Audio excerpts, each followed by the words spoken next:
महाराष्ट्र में महायुति गठबंधन की जीत के क्या कारण रहे और महाराष्ट्र का अगला मुख्यमंत्री कौन होगा, ये सवाल अब हर कोई जानना चाह रहा है। ये दोनों मुद्दे महाराष्ट्र की राजनीति में काफी दिलचस्प मोड़ ले रहे हैं, इसलिए आज हम इन दोनों पर पूरी जानकारी देंगे। तो चलिए शुरू करते हैं। नमस्कार, आप बिग वाई देखना शुरू कर चुके हैं और मैं हूं आपके साथ जावेद। महायुति की जीत के कारणों की बात करें तो महाराष्ट्र में हाल ही में हुए विधानसभा चुनाव में महायुति ने जबरदस्त प्रदर्शन किया है और बहुमत से सरकार बनाने में सफलता पाई है।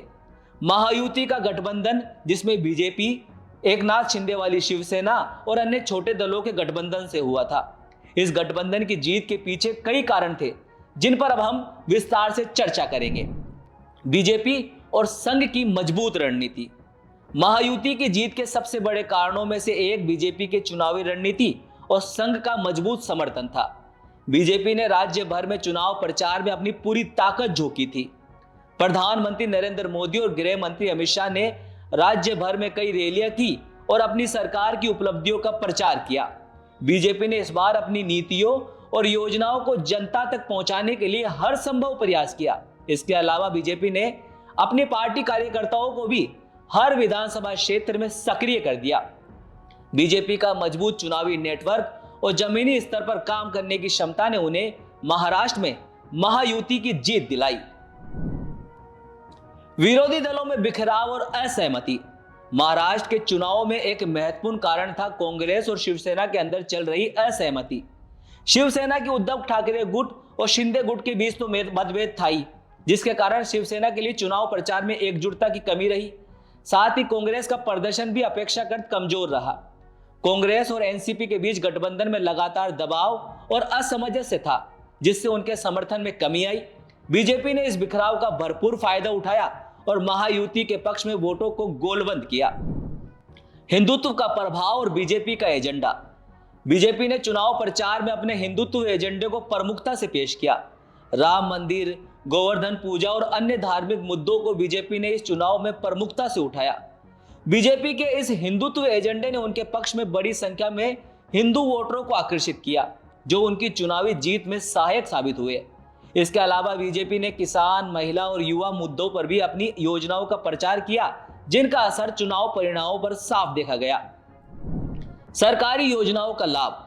महायुति की जीत में सरकार की जन कल्याणकारी योजनाओं का भी महत्वपूर्ण योगदान था। बीजेपी ने राज्य सरकार की तरफ से कई योजनाएं लागू की थी, जिनमें किसानों के लिए ऋण माफी, महिलाओं के लिए सुरक्षा योजना और बेरोजगारों के समाधान के लिए रोजगार योजनाएं शामिल थी। इन योजनाओं का सीधा फायदा आम जनता को हुआ और इससे बीजेपी को लाभ मिला। सरकार की योजनाओं ने लोगों में विश्वास पैदा किया और वोट बैंक को मजबूत किया। जातीय समीकरण और क्षेत्रीय प्रभाव। महाराष्ट्र में जातीय समीकरण और क्षेत्रीय मुद्दे भी चुनाव परिणामों पर प्रभाव डालते हैं। महायुति ने कई जातियों और क्षेत्रों में अपने प्रभाव का इस्तेमाल किया और विभिन्न जातीय समूहों को अपने पक्ष में किया।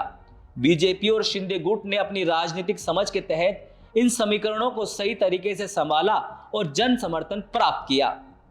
चलिए अब बात करते हैं महायुति की जीत के बाद महाराष्ट्र का अगला मुख्यमंत्री कौन होगा। इस सवाल का जवाब आने वाले दिनों में तो साफ हो ही जाएगा, लेकिन कुछ प्रमुख नाम इस समय चर्चाओं में है।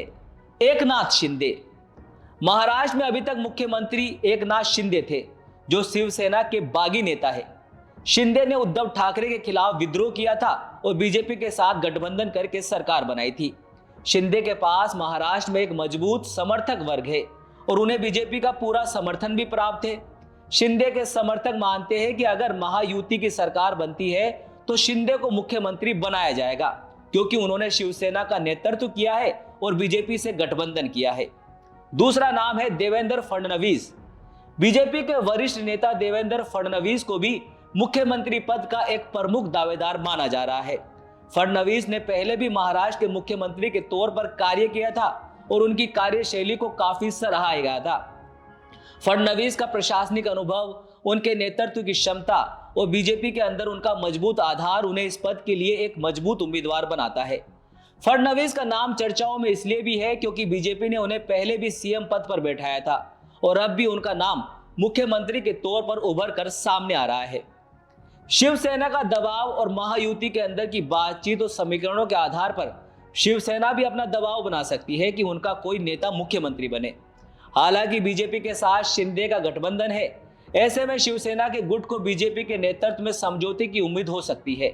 और ये फैसला इस बात पर भी निर्भर करेगा कि बीजेपी और शिवसेना किस पर सहमति बनाते हैं। तो दोस्तों, महायुति की जीत के कारण और महाराष्ट्र के अगले मुख्यमंत्री को लेकर जो भी कयास लगाए जा रहे हैं वो महाराष्ट्र की राजनीति में अगले कुछ दिनों में स्पष्ट होंगे। यह स्थिति अभी भी अनिश्चित है और हर दिन कुछ नया हो सकता है। आपको क्या लगता है, पीएम मोदी किसे महाराष्ट्र का सीएम बनाना पसंद करेंगे? आप भी अपनी राय कमेंट में बताएं। अगर आपको हमारा वीडियो पसंद आया है तो कृपया चैनल को सब्सक्राइब करें, वीडियो को ज्यादा से ज्यादा शेयर करें और ऐसी ही जानकारियों के लिए बने रहे हमारे साथ। नमस्कार।